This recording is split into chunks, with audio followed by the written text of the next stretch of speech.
What would you do if your girlfriend sat you down like she was running a board meeting and told you that you weren't enough? That you were too comfortable, too soft, basically a human couch? Most guys would spiral, beg, try to fix things. Not this guy. He walked out with his dignity intact, took the plant she never watered, and figured that was it. Except it wasn't. Her own mother called him up a few days later, not to apologize, not to check in, to set him up with the younger sister. And the younger sister? She actually appreciated everything the ex threw away. This one is a slow burn, and the payoff is unreal. Let's get into it. Ex dumped me, but her mom set me up with her younger sister, and now she is fuming. So, my girlfriend Nadine broke up with me on a Tuesday night at her kitchen table. No build-up, no big fight the week before, no dramatic event that set it off. Just a regular Tuesday where I thought we were going to eat leftovers and maybe watch something together. And instead, she was sitting across from me with her laptop open, a glass of water centered perfectly on a coaster, and this expression on her face like she was about to deliver bad news to a shareholder. A little context. Nadine and I had been together for 3 years. She worked in corporate finance at a big firm downtown. The type of woman who color-coded her calendar and talked about quarterly goals during brunch. I'm an operations analyst at a consulting firm. Good job, stable income, nothing flashy. We met at a friend's gathering, hit it off, moved in together after about a year. I thought we were solid. We had routines, inside jokes, a plant on the windowsill that I watered every morning. Normal relationship stuff. The kind of thing that feels boring from the outside until you don't have it anymore. I should have known from the way the room felt when I walked in that night. No music playing. No TV on in the background. Just silence and overhead lighting, which is never a good sign in any relationship. She adjusted her glasses, folded her hands on the table, and took one of those slow breaths that people take before they say something they've rehearsed in the mirror. Then she spoke in what I can only describe as her business voice. The one she used on conference calls when she was about to tell someone their project got cut from the budget. She said she'd been evaluating our situation and that we were no longer aligned in goals. Our situation, not our relationship. Not us. Our situation. Like I was a quarterly report that came back with a negative outlook. I asked her if she was breaking up with me or giving me a performance review. She told me not to be dramatic, called us adults, which is a pretty wild thing to say to someone who's currently watching his entire life get reorganized over a glass of water on a weeknight with no warning. Then, she laid it all out. She was focused on career, ambition, and growth. She had timelines. A 5-year plan that apparently didn't include me anymore. When she got to the part about what I brought to the table, she did this vague little wave at my whole body, my whole existence, and landed on the word comfort. She said it like she was reading a diagnosis, like I had a condition. She said I was comfy, cozy, like a couch. 3 years together, and my exit review compared me to living room furniture. I sat there and let her finish because what else was I supposed to do? She said I was a good guy, but not enough. That she needed someone who pushed her harder, someone who matched her drive and made her feel challenged. She said it calmly, like she was explaining a business decision that just made sense on paper. I wanted to bring up a few things, like how I spent an entire Saturday assembling her wardrobe by hand while she watched reality TV and worked through a family-sized bag of chips without offering to help once. Like how the guy from her office had been calling her past midnight for weeks, and every single time I brought it up, she flinched for half a second and then said it wasn't relevant. That micro-flinch told me everything I needed to know, but I never pushed it because I trusted her. My mistake. But I didn't say any of that. Because when someone's already decided you're not enough, arguing just makes you look desperate. And whatever else I am, I'm not that. I sat there looking at the shared plants on the windowsill, the mugs we picked out together at a flea market 2 years ago, the blanket on the couch that she always stole and I never complained about. 3 years. 3 years of showing up, being steady, doing the boring stuff that actually holds a relationship together. And this was the summary. Not aligned. Too soft. Not enough. She closed her laptop like she was wrapping up a meeting. Stood up. Told me I'd be fine because I was nice. Said someone softer would appreciate me one day. Like that was supposed to help. Like nice was a consolation prize she was handing me on the way out. I grabbed my jacket, took the little plant we'd been growing on the windowsill, because I was the only one who ever watered it. She never touched it once in 3 years. Didn't slam the door. Didn't raise my voice. Didn't give her the satisfaction of seeing me crack. Just left. Walked home in a fog. The streets felt different. Longer somehow. I kept thinking about 3 years of small moments. All the times I made her laugh and she looked at me like I was the best thing in the room. All the mornings I woke up before her and made the coffee just the way she liked it. All the nights I rubbed her shoulders after bad days at work and never once asked for credit. None of that mattered now. It was all filed under comfort, which apparently was the lowest tier on her value chart. Put the plant on my kitchen table and sat across from it like it owed me an explanation. Checked my phone. No apology text. No, are you okay? Just a notification from my banking app letting me know I'd paid for her streaming subscription 2 days ago. Incredible. The universe really just twists the knife sometimes. 3 days went by and I was a wreck. Barely ate. Slept in short bursts that never lasted more than a couple hours. Kept replaying her greatest hits in my head on an endless loop. Not aligned, too comfortable, not enough. Every time I started feeling like maybe I could pull myself together, my brain would cue up another clip, and I'd be right back at that kitchen table getting professionally evaluated out of my own relationship. I went to work, did my job, came home, stared at the plant. That was the whole routine. I work as an operations analyst at a consulting firm, so I'm used to order and systems. I like when things make sense, but there's no spreadsheet for processing the fact that the woman you spent 3 years with thinks you're equivalent to a piece of furniture. There's no workflow for that. You just sit there and absorb it. The hardest part wasn't the breakup itself. It was the quiet afterwards, coming home to an apartment that suddenly felt twice as big, opening the fridge and seeing food for one, reaching for my phone to text her something funny I saw, and then remembering I wasn't supposed to do that anymore. Those little moments piled up faster than the big ones. Then on day 3, my phone rang. Unknown number. I almost let it ring out because it was probably spam or a recruiter for something I didn't apply for. But I picked up anyway because honestly, what else did I have going on? It was Nadine's mom. I need to give you some background on this woman. Over 3 years of dating Nadine, her mom had basically adopted me into the family. Every single time I walked through that front door, she had food in my hands within 60 seconds. She scolded me for apologizing too much. She told me to eat more at least twice per visit. She once called me her almost son in front of the whole family at a dinner, and I choked on my food so hard someone had to pat my back. She didn't ask how I was doing. She asked if I'd eaten. I said I'd had coffee. She said coffee wasn't food. I could hear the disappointment through the phone. Then she told me to come to dinner. 6 o'clock, tonight. No discussion. I tried to explain that it was probably a bad idea to show up at the family house of the woman who just dumped me, that it would be awkward, that maybe we should all just move on. She didn't even let me finish. She said I'd sat at her table for 3 years and she wasn't the one who divorced me. Told me not to argue. Hung up. I looked at the plant, told it I'd just been summoned by the scariest woman I've ever known. The plant offered no guidance. Part of me wanted to ignore it. Just let the whole family fade out of my life the way Nadine clearly wanted. But this woman had fed me, scolded me, and told me I was too skinny every single week for 3 years. You don't just ghost someone like that, especially when she has your number and 0 problems using it. I showed up at 5 minutes to 6 because that woman genuinely scared me more than any boss I'd ever had. She opened the front door in what felt like half a second, grabbed my wrist, and pulled me inside like I was late for an emergency. First words out of her mouth were that I looked skinny.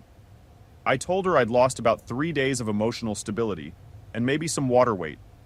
She ignored that entirely, and shoved a plate into my hands before I could even get my shoes off.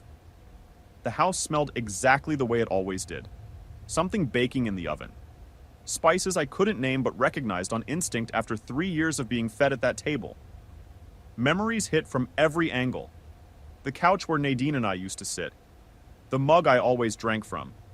The hallway where her family photos hung. But Nadine herself wasn't home. Small mercy.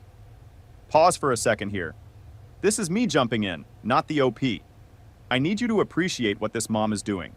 Her daughter dumps a solid dude who showed up for 3 years straight, and her response isn't to stay out of it. It's to call him, demand he come over, feed him, and refuse to let the breakup erase him from the family. She isn't meddling. She's running a full operation. She looked at what Nadine threw away and said, "Nope, somebody in this house is going to keep this one." I respect the vision completely.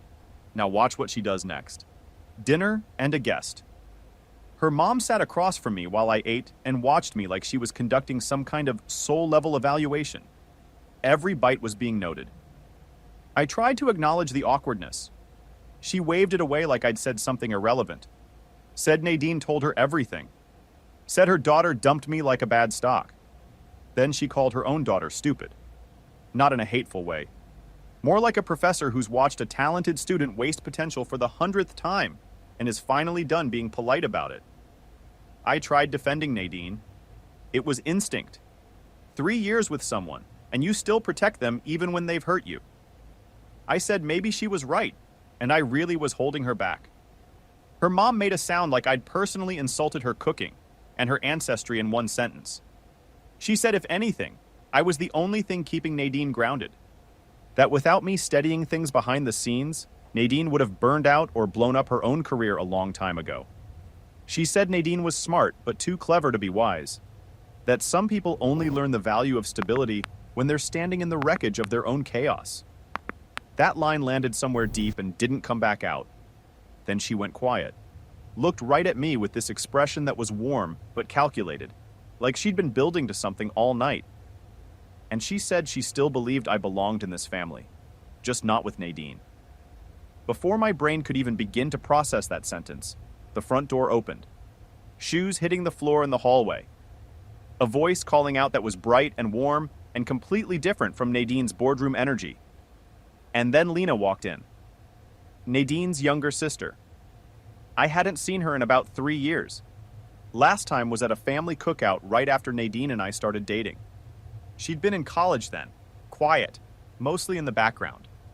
Now she was standing in the kitchen doorway looking confused and amused in equal measure, trying to figure out why her sister's ex was eating her mom's cooking at their kitchen table. Her mom smiled like someone who had just played a move 3 turns ahead in chess. Said I wasn't a guest. Said I was almost family. I nearly choked for the second time in this woman's house. Lena shook my hand. Firm grip, easy smile. She said she remembered me. Said I used to fix their Wi-Fi and carry all the grocery bags in one trip like it was a personal challenge. I told her, yeah, that tracked. I am unreasonably committed to the one-trip grocery carry. It's a principle at this point. She sat down at the table like it was the most natural thing in the world. Didn't make it weird. Didn't act like I was some leftover from her sister's life that needed to be dealt with. Just sat, grabbed a plate, and started talking to me like I belonged there. Dinner happened. Extra plates appeared out of nowhere, because in this house, food materializes the second anyone sits down. Lena ended up next to me, and we talked about nothing important. She was in her last year of graduate school, studying organizational psychology at a university a few hours away, but home for the break. She talked about it the same way she talked about everything, with this warmth that made even boring topics feel interesting. Her mom watched us the entire time like she'd just pressed play on her favorite movie and was waiting for the good part. At one point, Lena leaned over and whispered that it felt like a date she didn't agree to. I whispered back that her mom was probably arranging marriages. She nodded, like that was a completely reasonable conclusion, given the evidence. Then her mom stood up, announced she forgot something in the garden, and walked outside. Lena said they didn't have a garden. Her mom ignored that entirely and went to sit in a plastic chair next to one sad bush in the yard. She pulled out her phone and started scrolling like she was on vacation. Door closed behind her. We sat there in the sudden quiet. Lena muttered that her mom was clearly leaving us alone on purpose. Said she did this anytime she wanted 2 people to talk without her interference, except she was sitting 12 feet away behind a glass door, which was barely interference-free. I said the whole dinner was probably a pity invite. She squinted at me and said that was wrong. Dead wrong. She said her mom had called me the night she found out about the breakup. Not a week later. Not when it was convenient. That night. And the first thing she said to Lena was that Nadine had lost the best person in the family. She said I was the favorite almost son. That I ranked higher than every single guy either daughter had ever brought home, And that included 3 of Nadine's exes and 2 of Lena's. I genuinely did not know how to respond to that. My mouth opened and nothing useful came out.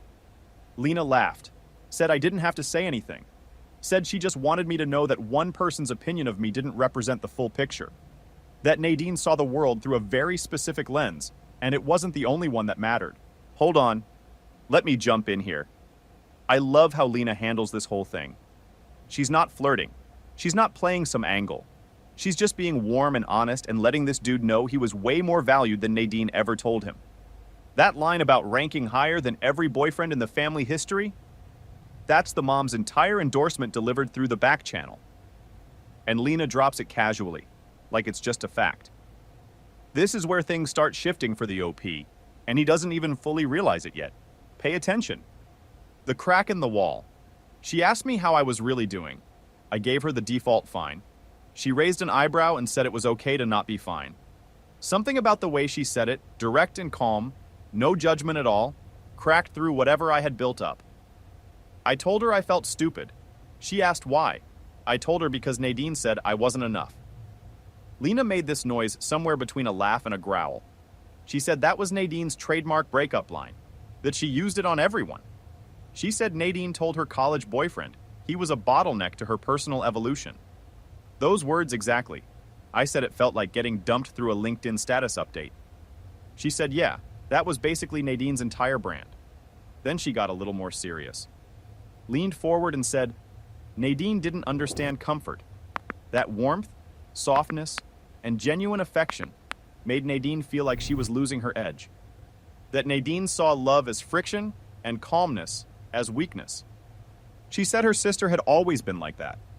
Even as kids, Nadine treated every relationship like a competition. Friendships, school, dating. Everything had to be moving, escalating, challenging. The second something felt stable, Nadine got restless and convinced herself she was settling. Then Lena paused and said she was the opposite.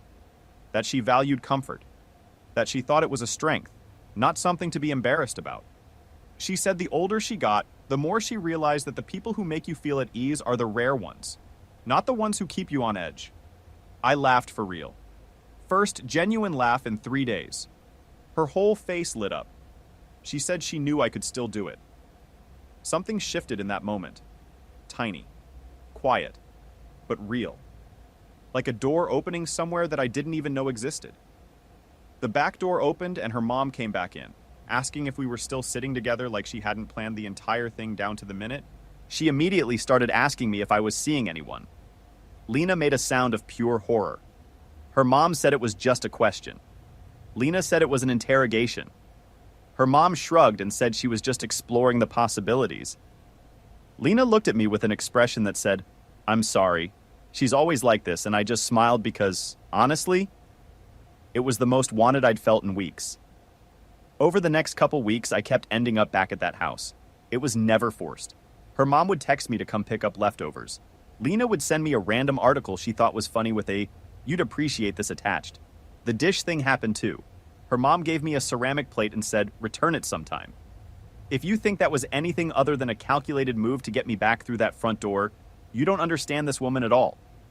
So I went back, plate in hand, heart doing things I wasn't ready to acknowledge. Lena opened the door and smiled like I just made her entire day better by showing up. Her mom appeared from around a corner, shoved a laundry basket into my arms, and told me and Lena to go hang clothes in the backyard. When Lena asked why they both needed to do it, her mom said bonding and locked the door behind us. Physically locked it. The backyard was the same as before. 1 bush, 1 chair, 1 clothesline.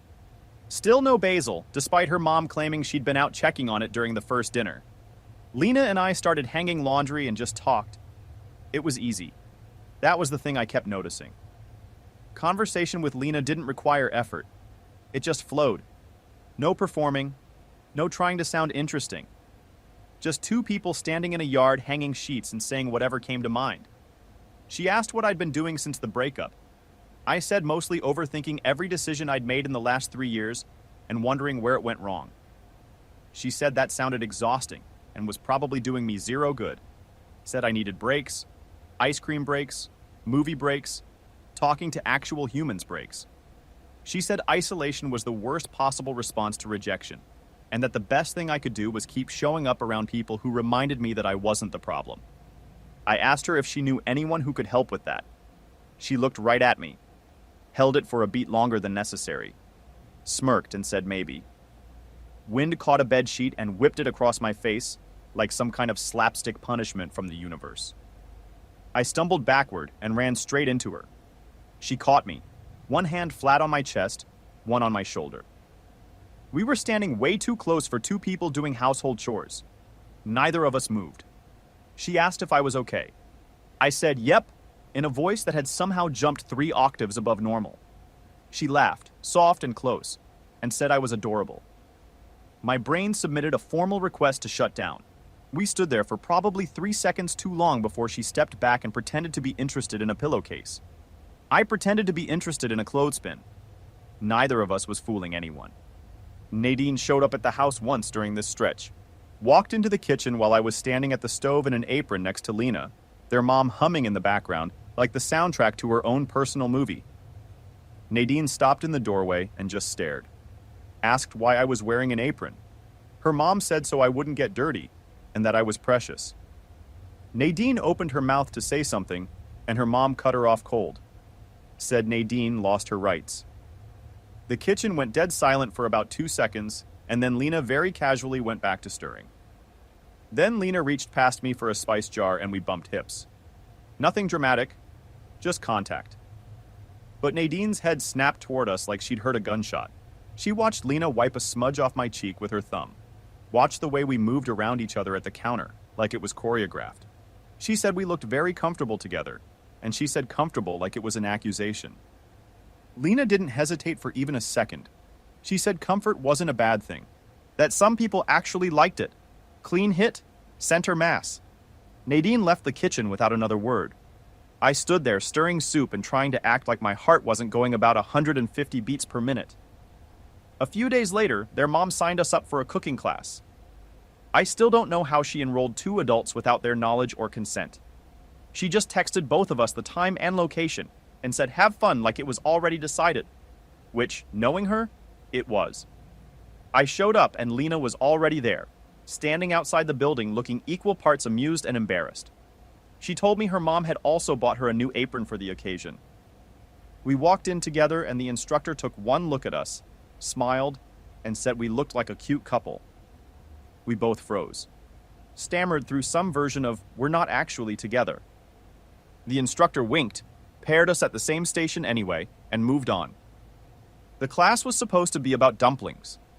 What it actually became was an hour of Lena being close to me in ways that made it really difficult to focus on cooking.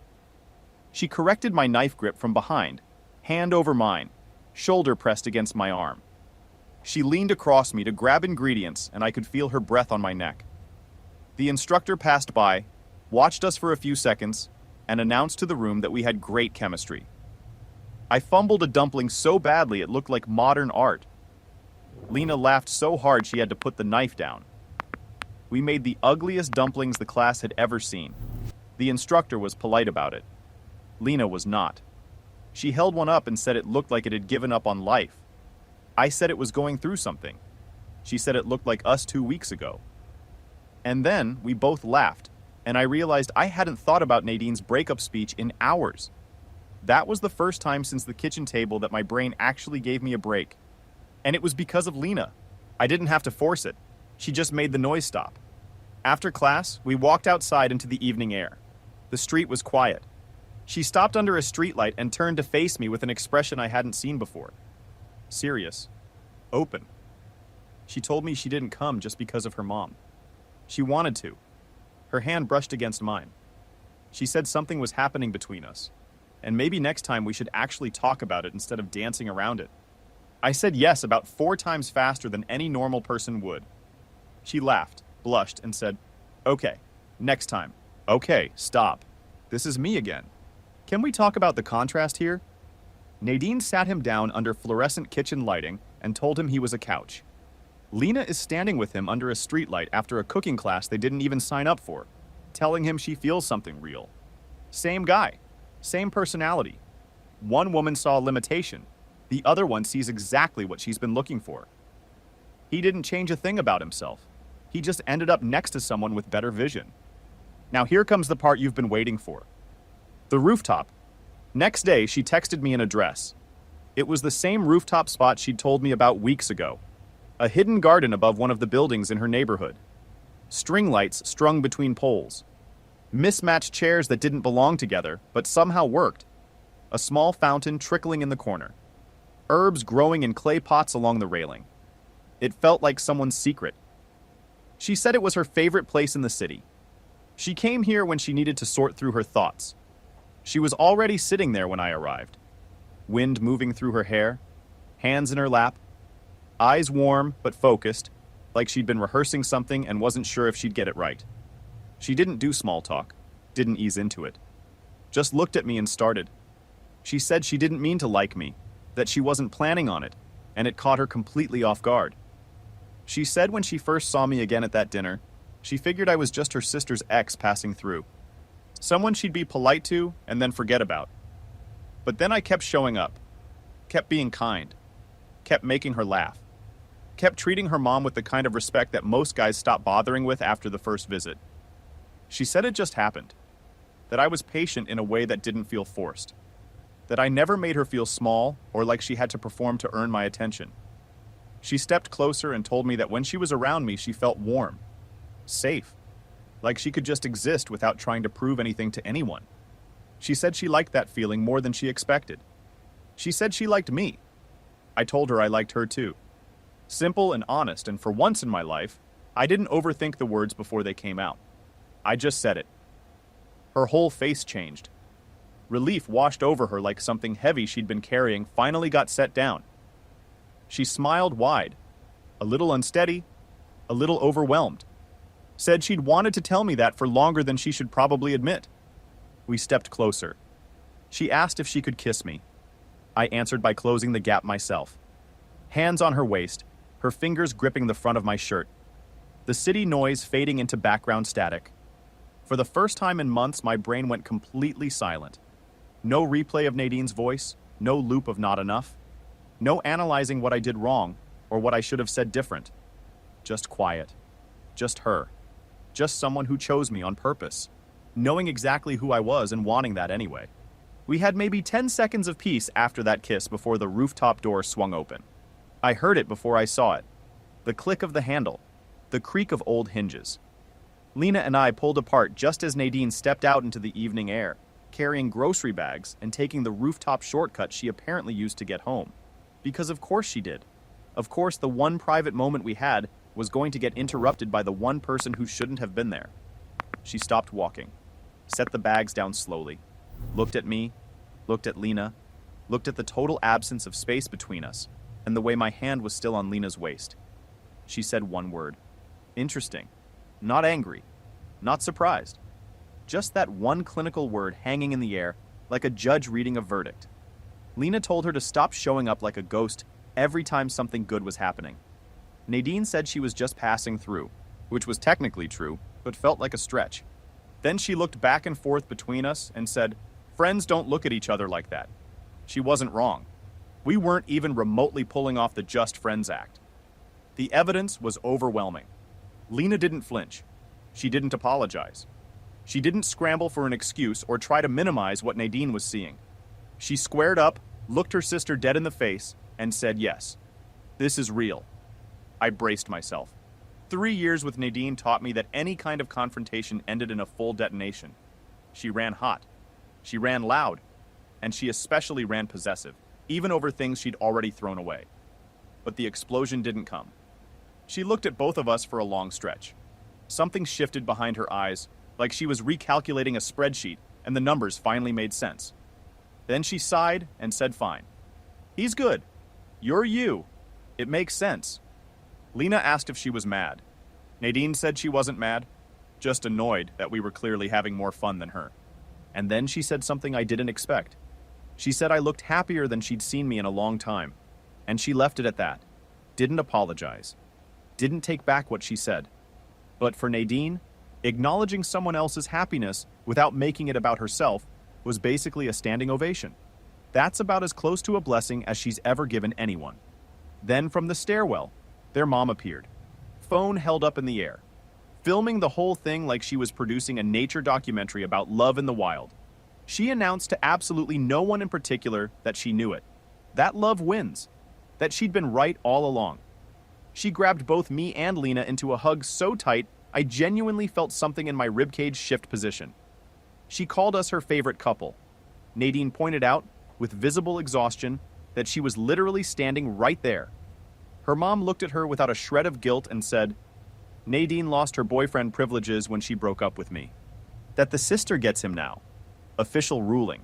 No appeals. Nadine just stood there with the expression of someone who lost an argument she didn't know was happening, in a court she didn't know existed, with a judge who was clearly biased. Lena bit her lip trying not to laugh. I grabbed the railing behind me because I was about 2 seconds from passing out from everything hitting at once.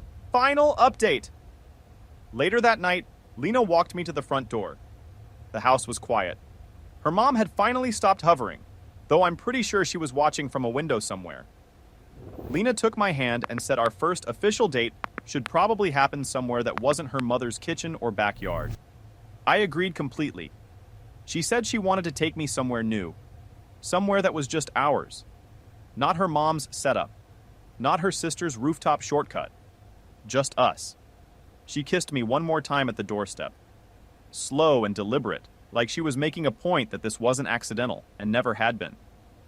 I walked home the same route I took the night Nadine ended things. Same streets, same sidewalks, same quiet city at night. But I was different in a way I couldn't even fully explain yet. My chest didn't feel heavy. My head wasn't replaying old arguments. I wasn't spiraling or second-guessing or wondering what I should have done differently. I was just walking home from a good night with a good person, and that was enough. I'm not the backup plan. I'm not too comfortable. I'm not a couch. I'm the exact same guy I've always been. Nadine looked at me and saw a limitation. Lena looked at me and saw what she'd been waiting for. Their mom saw it before either of them did and decided to make it happen herself. 3 women. Same household. Completely different conclusions about the same person. Sometimes you don't get the revenge fantasy where the ex comes crawling back, begging for a second chance. Sometimes you get something quieter and way better. You get chosen on purpose by someone who genuinely wants what you bring to the table. You get a family that flat out refuses to let you walk away. And you get a future mother-in-law who was working behind the scenes for your happiness before you even realized it was possible. So, yeah, I got dumped for being too comfortable. And the woman who actually values comfort found me anyway? Life's funny like that. Would you date your ex's sibling if the whole family was on board with it? Or is that a line you'd never cross no matter how good the connection was? Let me know in the comments. I'm genuinely curious where people land on this one. Wait, before we close it out, let me add one thing. I know some of you are thinking this is messy. Dating the sister, the mom orchestrating the whole thing, the overlapping family dynamics. On paper, sure, it's complicated. But think about what actually happened. He didn't chase Nadine, didn't beg, didn't try to win her back or make her jealous. He accepted the situation with dignity, kept being himself, and someone better noticed. Sometimes the greatest thing you can do when someone says you're not enough is to simply exist around people who already know you are. That's the whole lesson right there.